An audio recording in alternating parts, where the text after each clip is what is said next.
Nikmat surga atau nikmat yang Allah sebutkan dalam surga, ya, tidak ada bandingannya dengan yang ada di dunia. Tidak bisa kita samakan yang ada di dunia. Semua yang disebut di surga dibandingkan di dunia cuma sekedar nama. Nama tapi hakikat berbeda, ya. Kata Ibnu Abbas radhiyallahu anhuma, "Laisa fil jannati syai'un mimma fil jannah illal asma." Tidak ada sesuatu pun di surga dibandingkan dengan dunia kecuali hanya sekedar nama. Kecuali sekedar apa? Nama. Namanya sama tapi hakikatnya berbeda, ya. Sungai di surga dengan sungai di dunia sama-sama sungai namanya, tapi hakikatnya apa? Berbeda. Kalau sungai di surga tajri min ghairi ukhdud, mengalir tanpa ada lubangnya, di atas mengalirnya. Kemudian ada sungai khamar, ada sungai susu, ada sungai madu, ya. Ada sungai air jernih, air segar yang tidak berubah kesegarannya. Tentu berbeda dengan di dunia, ya. Ini baru bicara tentang apa? Sungai. Pohon pun demikian, ya. Laisa syajaratun fil jannah illa wasaquha min dhahab. Tidak ada satu pohon pun di surga kecuali batangnya dari emas, ya. Di sini mana ada pohon apa batang emas, enggak ada, ya. Apalagi kalau kita sudah bicara bidadari nanti, tentu beda antara perempuan dunia dengan perempuan apa? Akhirat, tentu berbeda. Tapi intinya yang sama cuma nama, ya. Hakikatnya berbeda, ya. Sekedar nama tapi hakikatnya berbeda. Wa utubiha apa namanya, Allah Subhanahu wa taala menyebutkan bahwasanya sekedar Nabi Ibnu Abbas mengatakan sekedar nama namun hakikatnya berbeda. Kaidah berikutnya bahwasanya kenikmatan surga di luar atau lebih hebat daripada apa yang kita bayangkan, ya. Artinya kemampuan akal kita untuk menghayal nikmat surga tidak akan sesuai dengan hakikatnya, ya. Kita hanya bisa menghayal, mengira-ngira, namun kemampuan akal kita terbatas.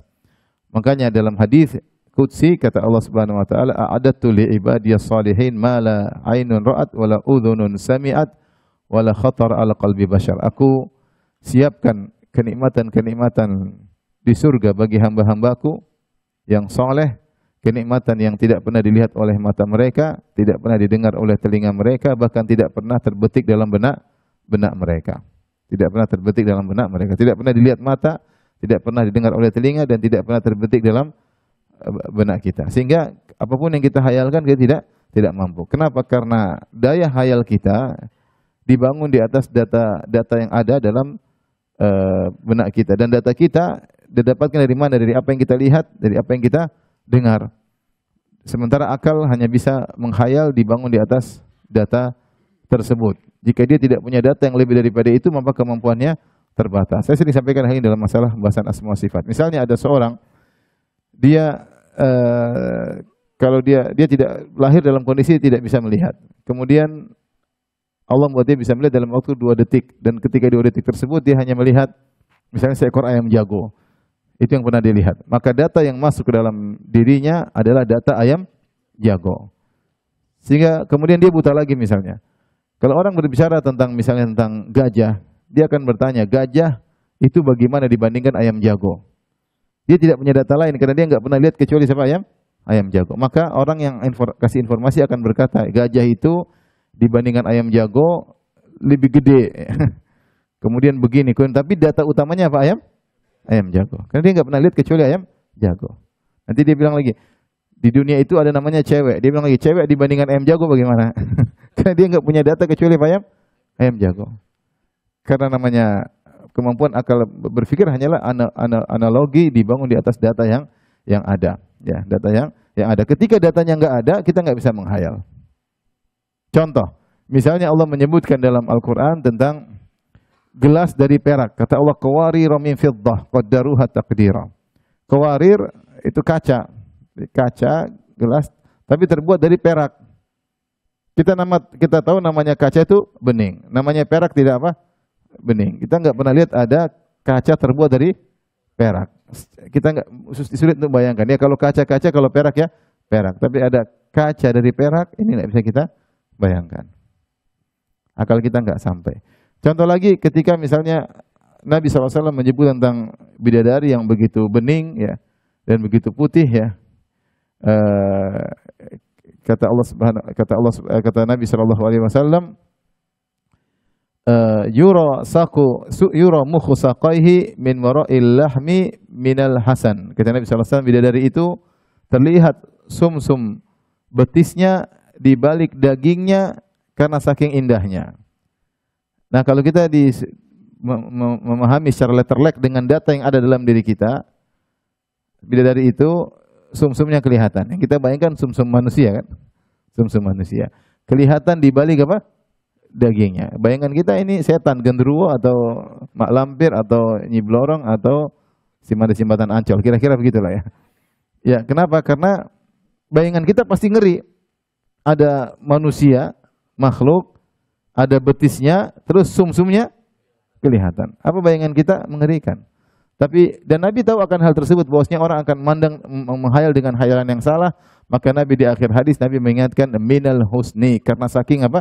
Indahnya. Karena saking indahnya. Ya, karena Allah mensifati bidadari dengan ka'annahu al-yaqutu wal marjan, ya.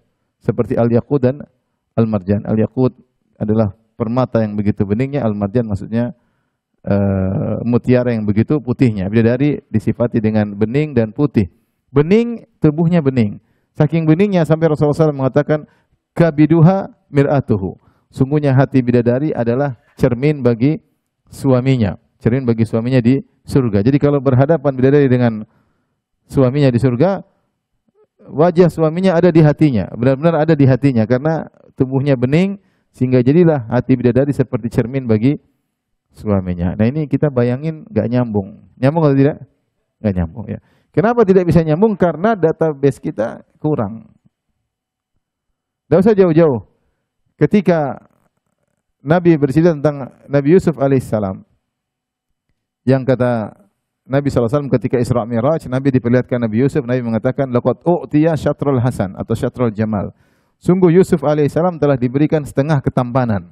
Sebagian ulama menafsirkan ketampanan di dunia ini dibagi dua. Setengahnya buat siapa? Yusuf alaihissalam. Buat antum nggak tahu seberapa ya. Tapi intinya sangat tampan sekali. Saking tampannya para wanita di kota Mesir ketika itu melihat Nabi Yusuf dalam beberapa detik mereka histeris, tidak sadar sampai mereka motong waqatta'na aydiyahunna, mereka potong-potong tangan mereka tanpa sadar. Saking tampannya Nabi Yusuf. Bahkan kalau kita baca tafsir Al-Qurtubi sampai ada mereka ada yang langsung haid karena di antara mereka ada yang pingsan saking tampannya Nabi Yusuf alaihissalam. Nah, kalau kita suruh bayangin tampannya Nabi Yusuf nggak mampu. Kita hanya bisa membayang lelaki tertampan yang pernah kita lihat. Ibu-ibu disuruh menghayal tentang tampannya Nabi Yusuf nggak mampu. Dia pasti bisa menghayal lelaki tertampan yang pernah dilihat, yaitu suaminya, ya, dalam tanda kutip. Ya. Oleh karenanya nikmat surga itu di luar dari khayalan apa? Kita. Dan itu wajar. Kenapa? Karena khayalan itu adalah amal dari aktivitas akal. Dan akal itu aktivitasnya terbatas. Dia hanya bisa menganalogi dari database yang dia miliki. Kalau dia tidak pernah melihat, bagaimana dia bisa menghayal? Bagaimana dia bisa menghayal? Allah berfirman, "Fala ta'lamu nafsum ma ukhfiya lahum min qurrati a'yun." Maka satu jiwa pun tidak ada yang tahu tentang nikmat yang disembunyikan untuk mereka yang menyejukkan pandangan mereka. Jazaa'an bima kanu ya'malun, balasan sebagai balasan atas amal yang mereka perbuat. Allah mengatakan, fala ta'lamu nafsun ma ukhfiya lahum. Satu jiwa tidak ada yang tahu tentang kenikmatan yang disembunyikan untuk mereka. Itu nikmat di surga yang di luar dari nalar seseorang.